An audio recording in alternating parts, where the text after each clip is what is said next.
There is a kind of heartbreak that does not come with shouting or drama. It comes quietly. It comes in pauses, in unread messages, in the feeling that something is wrong but you cannot explain it. You sit with your phone in your hand and wonder, when did I become so invisible to someone I gave my whole heart to? You remember how you showed up, not halfway, not sometimes, but fully. You listened when they were tired. You stayed calm when they were cold. You understood when they stopped trying. And slowly, without noticing, love turned into effort. Then effort turned into waiting, and waiting turned into silence. This is where self-respect and attachment start fighting inside you. One voice says, "Be patient. Love needs sacrifice." Another voice whispers, "But how much of yourself will you lose before they notice?" You don't feel angry, you feel tired. Tired of explaining your feelings. Tired of being the only one afraid of losing the relationship. Tired of loving someone who feels safe enough to neglect you. And the most painful part is this. You did not give too little, you gave too much to someone who did not know how to hold it. Love did not end suddenly. It ended the day you stopped feeling valued, but continued staying anyway. This silence you feel now is not emptiness, it is truth. And truth, although painful, is the beginning of emotional maturity. Let's talk about why love ends when you give too much, not to blame yourself, but to finally understand yourself. Love does not disappear in one moment. It fades slowly, quietly, when balance is lost. In the beginning, love feels natural. Effort flows both ways. Care is returned. Presence is felt. There is no need to calculate who is giving more, because both people are emotionally present. But when balance shifts, love starts to change its shape. One person begins to give more time, more understanding, more patience, more emotional energy. At first, it feels like love. It feels generous. It feels mature. You tell yourself, this is what commitment looks like. And for a while, you are proud of how much you can hold. But love is not meant to be carried alone. When giving becomes one-sided, something inside you starts to tighten. You notice that you are the one initiating conversations. You are the one fixing misunderstandings. You are the one calming the situation when it was not your fault. Slowly, you stop expressing your needs because it feels easier to adjust than to be disappointed. This is where love begins to suffer. Not because you are unloving, but because you are over-functioning. Balance in love is not about perfect equality. It is about emotional fairness. It is about feeling seen, considered, and valued. When only one person is doing the emotional labor, the relationship turns into a responsibility instead of a connection. Ask yourself gently, when was the last time you felt emotionally met? When was the last time they noticed your silence? When balance is lost, respect quietly follows. Not always out of cruelty, but out of comfort. Human psychology adapts. When someone consistently receives without giving, they begin to assume that your effort is unlimited. Your patience becomes expected. Your presence becomes guaranteed. And what is guaranteed often loses its value. This is the painful truth many people avoid. Love needs boundaries to stay alive. Without boundaries, giving turns into depletion. You begin to feel tired instead of inspired, anxious instead of secure. You love, but you no longer feel loved. And here is where confusion deepens. You start blaming yourself. Maybe I am too sensitive. Maybe I am asking for too much. Maybe this is just how relationships are. But love should not feel like emotional loneliness. Love should not make you question your worth. Love should not require you to disappear to keep peace. When balance is gone, resentment quietly grows. You may not express it, but your body feels it, the tiredness, the heaviness, the emotional distance. Even your love becomes quieter, not because you care less, but because you are exhausted. Eventually, love reaches a breaking point, not from anger, but from emptiness. And this is where love dies.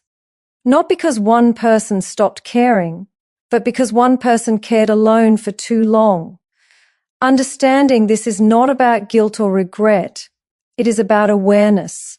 Awareness that love needs reciprocity to survive, that your needs are not a burden, that being loved back is not a luxury. It is the foundation. Balance does not destroy love, it protects it. And when you learn to stop overgiving, you don't become cold, you become emotionally healthy, because love does not ask you to bleed quietly. It asks you to stand equally. And where balance returns, love has space to breathe again. Overgiving rarely begins as a mistake. It begins as a coping strategy. You tell yourself you are being loving, patient, understanding, and on the surface it looks like emotional strength.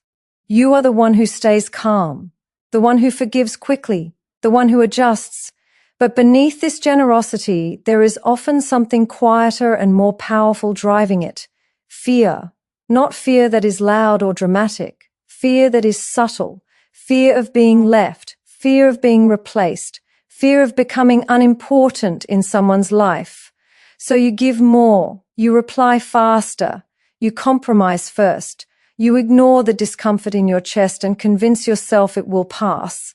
At first, this feels like love. But love does not come from anxiety. Love comes from choice. Overgiving comes from the need to secure connection. Ask yourself honestly, am I giving because I want to or because I am afraid of what will happen if I don't? Many people overgive because somewhere in their past love felt conditional. Maybe attention came and went. Maybe affection had to be earned. Maybe silence meant danger. So your nervous system learned a lesson early. If I give more, I will be safer. But safety built on self-abandonment is not safety. It is emotional survival. Overgiving slowly trains you to ignore your own needs. You stop asking for reassurance because you don't want to seem needy. You stop expressing disappointment because you don't want conflict. You start managing the other person's emotions before they even ask. Not because they demanded it, but because fear convinced you that this is how love stays. This is where the problem begins. When you give from fear, you teach others how to treat you. Not intentionally, but energetically. You show them that your boundaries are flexible, that your discomfort is negotiable, that your presence does not require care in return. And slowly the relationship shifts. You become the emotional provider, not the partner, the giver, not the equal, the one holding the relationship together while the other rests inside your effort. Fear tells you, if I stop giving, I will lose them, but truth asks, if I keep giving, will I lose myself? Overgiving also creates resentment, not immediately but quietly. You may say you are fine, but your body keeps score. The tiredness, the irritation, the emotional withdrawal you don't fully understand. This resentment is not because you are unkind. It is because your needs have been unmet for too long. Healthy love does not require constant proving. It does not require you to earn presence or attention. It does not punish you for having limits. When you give from wholeness, there is no fear. There is choice. There is freedom. There is space for the other person to meet you, not lean on you. Learning to stop overgiving is not about loving less. It is about trusting that you are worthy without effort. You don't need to exhaust yourself to be chosen. You don't need to disappear to be loved. When fear stops leading, love becomes calmer. And when love becomes calmer, you finally feel safe, not because someone stayed, but because you stayed true to yourself. That is not loss. That is emotional matu. Riti. Constant availability often looks like loyalty. It feels like commitment. It feels like being emotionally mature. But psychologically, constant availability slowly erodes emotional value. In the early stages of connection, presence has weight. Time is chosen. Attention feels intentional. When someone knows you make space for them, it feels special. But when your presence becomes unlimited, always accessible, always understanding, always there, the emotional meaning of that presence changes. Not because you are unworthy, but because human psychology responds to contrast. When something requires no effort, no adjustment, no consideration, it stops being felt deeply. Many people stay constantly available because they believe love is proven through access. They answer every call immediately. They reply even when exhausted.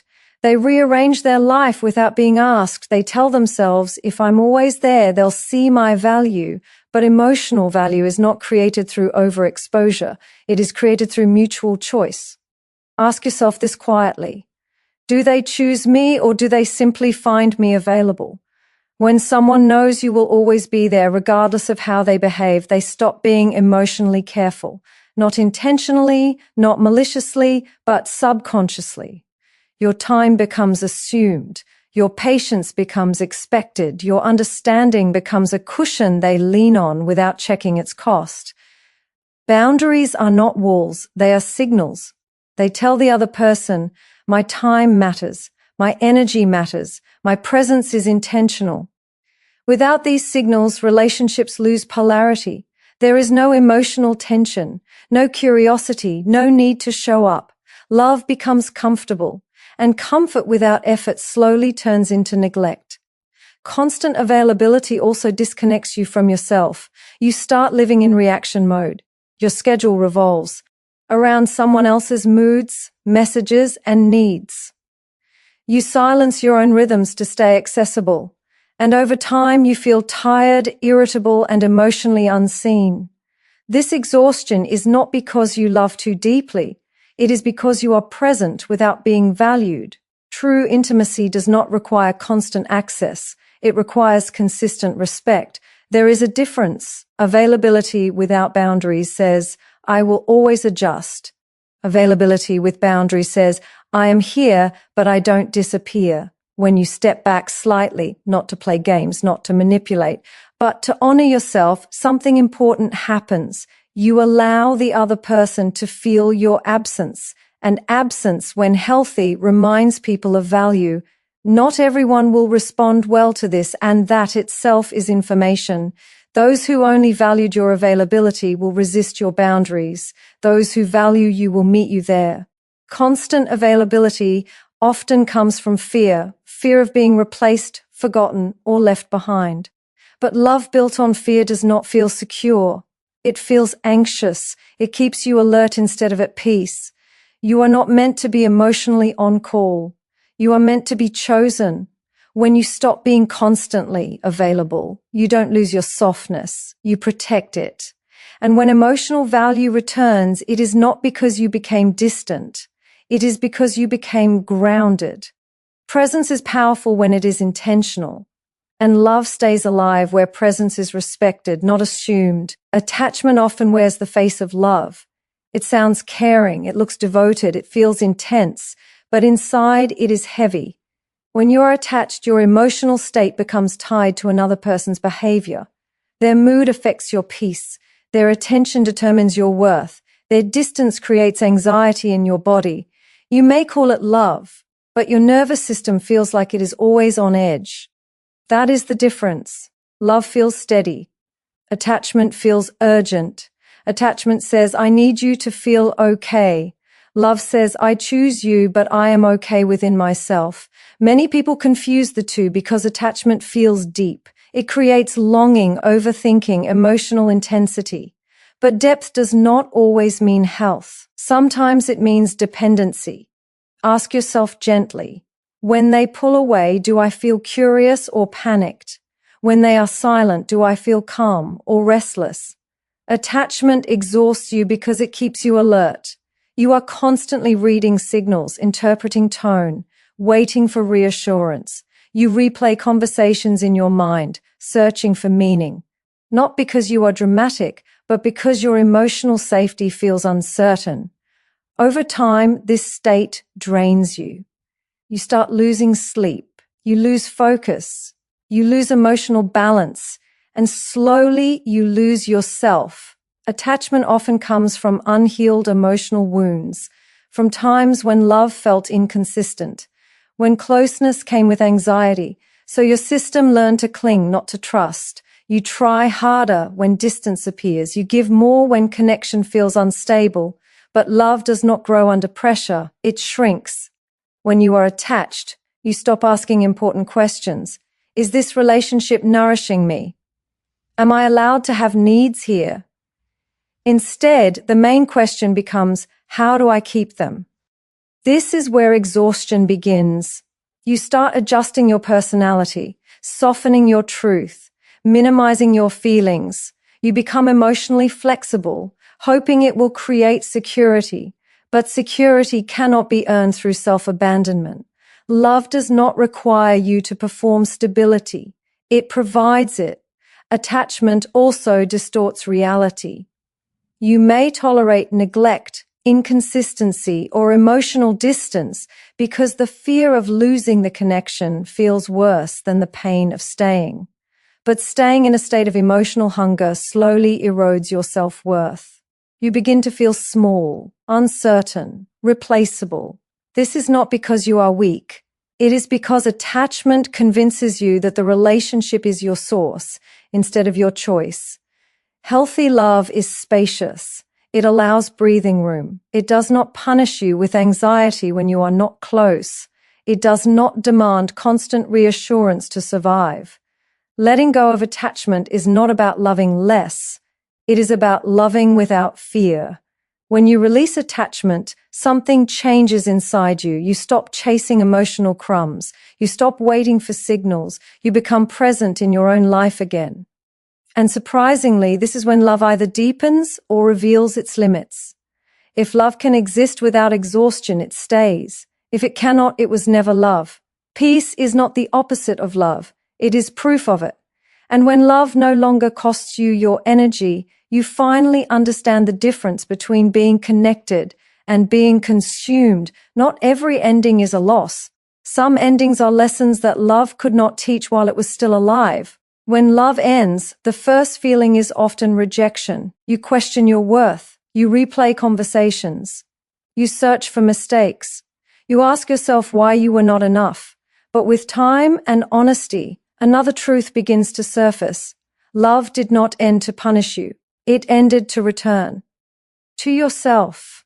Self-worth is often forgotten inside relationships where you are overgiving. You become focused on keeping the connection alive, even if it means shrinking your needs. You measure your value by how much you can tolerate, how much you can forgive, how long you can stay. Slowly, your identity bends around the relationship, and when it ends, the emptiness feels unbearable, not because you lost them, but because you lost yourself inside it. Endings create space, and in that space, uncomfortable questions rise. Why did I accept less than I needed? Why did I stay when I felt unseen? Why did I confuse endurance with love? These questions are painful, but they are powerful. They are the beginning of self-worth. Self-worth is not loud confidence. It is quiet self-respect. It is knowing when something no longer aligns with your emotional health. It is understanding that love should not cost you your peace, your voice, or your dignity. When love ends, it forces you to sit with yourself, without distraction, without compromise. And in that silence, you begin to hear your own truth again. You notice how tired you were, how anxious you had become, how much emotional labor you carried alone. This awareness hurts, but it also heals, because once you see clearly, you cannot unsee. You begin to understand that being chosen is not the same as being valued. That attention is not the same as consistency. That chemistry is not the same as emotional safety. Love ends to teach you boundaries, to show you where you gave too much, where you stayed too long, where you ignored your intuition because attachment felt louder than self-respect. This is not failure. This is emotional growth. When self-worth strengthens, your standards change naturally. You no longer chase potential. You no longer beg for clarity. You no longer over-explain your feelings hoping to be understood. You trust that the right connection will meet you with presence, not confusion. The pain of the ending slowly transforms into clarity. You stop asking, why wasn't I enough? And start asking, why did I settle for less? That shift is powerful. Love ends so you learn that you are not responsible for being loved, only for being honest with yourself. that you do not need to prove your worth through sacrifice, that walking away from what hurts you is not weakness but self-respect, and when love returns, in any form, it meets a different version of you, someone who knows their limits, someone who understands their value, someone who no longer disappears to keep someone else comfortable. Some love stories are meant to last, others are meant to awaken you. If love ended and you are still standing, still learning, still becoming, then it did not fail. It fulfilled its purpose, because self-worth is not found in being chosen. It is found in choosing yourself. Even when love ends, love does not leave to break you. It leaves to bring you back to yourself. If giving too much cost you your peace, your voice, or your dignity, then love did not fail. Balance did. And balance is something you learn, not something you beg for. You were never too much. You were just giving without boundaries. And boundaries are not cruelty. They are clarity. Let this be the moment you stop proving your worth through sacrifice. Let this be the moment you choose self-respect over attachment, not because you stopped loving, but because you finally started valuing yourself. The right love will never ask you to disappear to stay. It will meet you where you stand, not where you collapse. And if you are alone after choosing yourself, remember this: peace is not emptiness. It is alignment. Stay there. That is where real love finds you.